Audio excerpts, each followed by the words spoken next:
kung ano yung babagay sa market niya. Alam na natin kung ano yung tatakbo rin sa Philippine market, general Philippine market.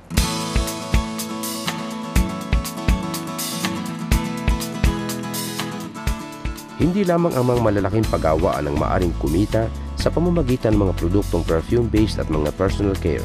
Kahit ang mga kakauntiang puhunan, may ibang hanap buhay tulad ng namamasukan sa opisina at maging ang mga nag-aaral pa lamang ay maaari ring magkaroon ng extra income sa pamamagitan ng mga ito.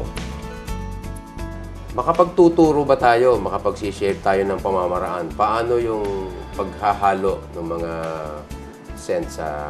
Pwede para rin, sa kapakanan ng iba na walang masyadong malaking puhunan? Yung mga kolonso, actually madali lang ho ang proseso niyan eh.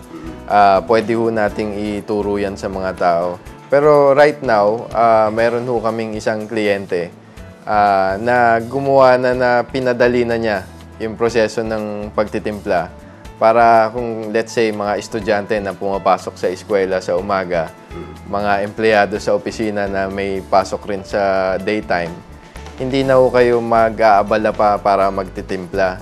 So, meron kaming kliyente, ang pangalan ng store nila is By the Liter.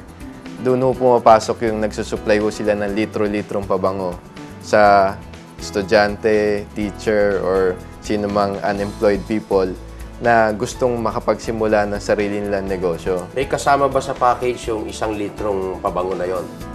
Meron ho silang package, 1,200 na package.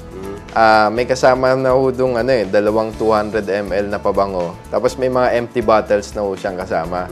Ang kagandahan ho doon sa ginawa ng kliyente ho namin na yon, yung package nilang 1,200, makakapagsimula na kaagad ng negosyo yung bumili nun. Dahil may kasama na rin siyang sarili niyang sticker label. Ibig sabihin, binili niya sa umaga, pagdating ng hapon, may maibebenta na niya kaagad. So, hindi na niya iintindihin ang quality kasi kontrolado na ho namin yung production nun eh. Dahil yun nga ho yung ginagawa natin sa different clients natin.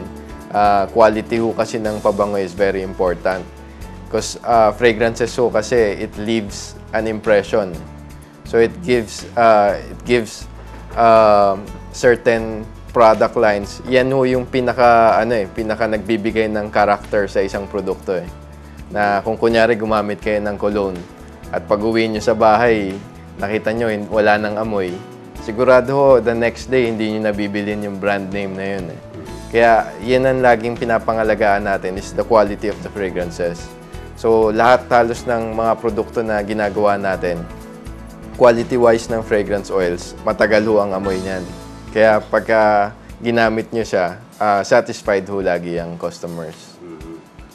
Hindi ba ito makakasagabal doon sa mga full-time na employed? Actually, hindi rin eh. Kasi normally, ang mga ganitong produkto, you don't need a lot of explanations to sell these products. So, meron nga ho kaming kakilala nasa call center.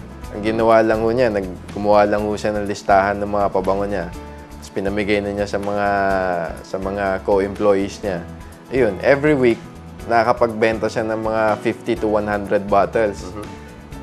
Tumutubo siya doon ng 50 pesos bawat isang bote. So, meron siyang extra income na sabihin niyo na 5,000 pesos in a week.